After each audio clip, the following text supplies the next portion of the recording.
আচ্ছা কনসে আল্লাহ বড় না মানুষ বড়? ধরো গাদা, তুই কার হাতে কার জোড়া দেশ? কুড়ায় আল্লাহ আর কুড়ায় মানুষ। যেটা কবার কইছে ওইটা কন। আল্লাহ বড় না মানুষ বড়? আল্লাহ তো বড়। আল্লাহ বড়, তাহলে আল্লাহর কথা না হইনা মানুষের কথা শুনেন কে? কি কইতাছস? কি আর আল্লাহর কথা মানে না মানুষের কথা মানে? হ্যাঁ, কি আর মানুষের কথা শুনেন, তাই না?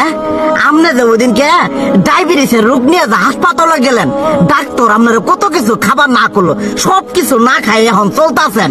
তাহলে আল্লাহ যে আপনারা কইছে যে হারাম খাবার না, সুদ খাবার না, কই আপনি তো কাম কাজ বাদ দিয়ে এলাকার আমাদের টাকা পয়সা না গায়ে খালি ওইলে দিয়েই খান, নিজেরা টেও হালাল ভাবে কামাই করেন না, ওই সুদতনে কটা টেয়া করে লাভ আহে ওইলে দিয়ে দিয়ে চলেন আর পেটা বড় বানাইছেন। শুনেন একটা কথা কই, হারামের কোনোদিন আরাম নাই। হালাল পথে রুজি রোজগার করেন, প্রয়োজনে এড়া বেলা কম খায়েন, তাও শরীর পিণ্ডও ভালো থাকবো, কোনো রোগ বেদও হবো না, আরামও পাবেন, আল্লাহও খুশি থাকবো। তুই আমার এইভাবে বুঝাবি আগে কইলি না কে? আসলে এই বিষয়টা তো আমি কখনো মাথায় এইভাবে নেই যে আমাদের কখনো ডাক্তার নিষেধ করলে ঠিকই আমরা নিষেধ মানি, কিন্তু উপর আল্লাহ যে কত কিছু নিষেধ করে দিয়ে সেটা মানি না। আর এই যে হারাম পথে টিয়া পয়সা কামাই করতেছেন, শরীরের মধ্যে দুনিয়া রোগ বেত হয়েছে, দেখা যাইতেছে যা টিয়া হারাম পথে কামাই করতেছেন তার তো বেশি টিয়া মনে করেন জ্বলে যাইতেছে গা বেশি।